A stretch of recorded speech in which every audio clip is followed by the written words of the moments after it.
Okay, so we have our slip knot. This is our tail.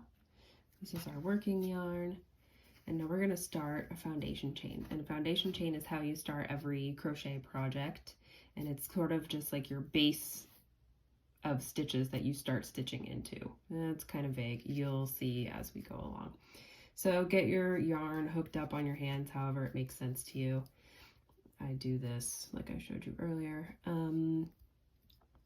And then you yarn over, and the way you do yarning over in crochet is you always go back to front, so that way your yarn has something to hook onto the hook.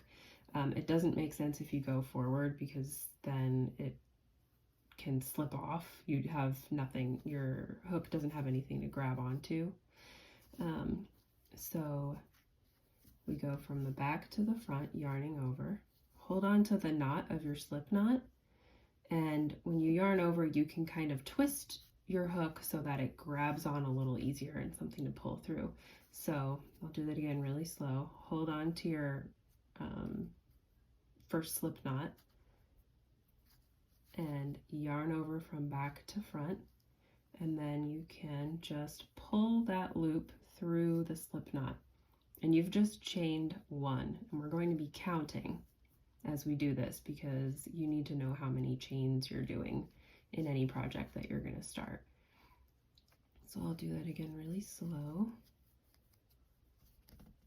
Got your slip knot on your hook, and you yarn over from back to front and pull that loop through, and you've just chained one, and you're going to just do that over and over again 9 times.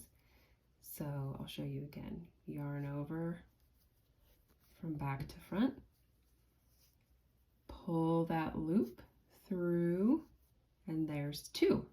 This is kind of what it looks like. 2 little like V shapes right here. Do it again. Yarn over, pull that loop through, and there's your 3rd chain, and you can sort of see what we've started here. We've started 3 pretty little loopy V-shaped stitches. So I'm going to do it one more time. Yarn over from back to front, pull it through that initial loop, and then there's 4. 1, 2, 3, 4, and then the loop on the hook. You don't count the loop on the hook as a stitch. So I'm going to pause this, and you guys go ahead and do this on your own until you've chained 9.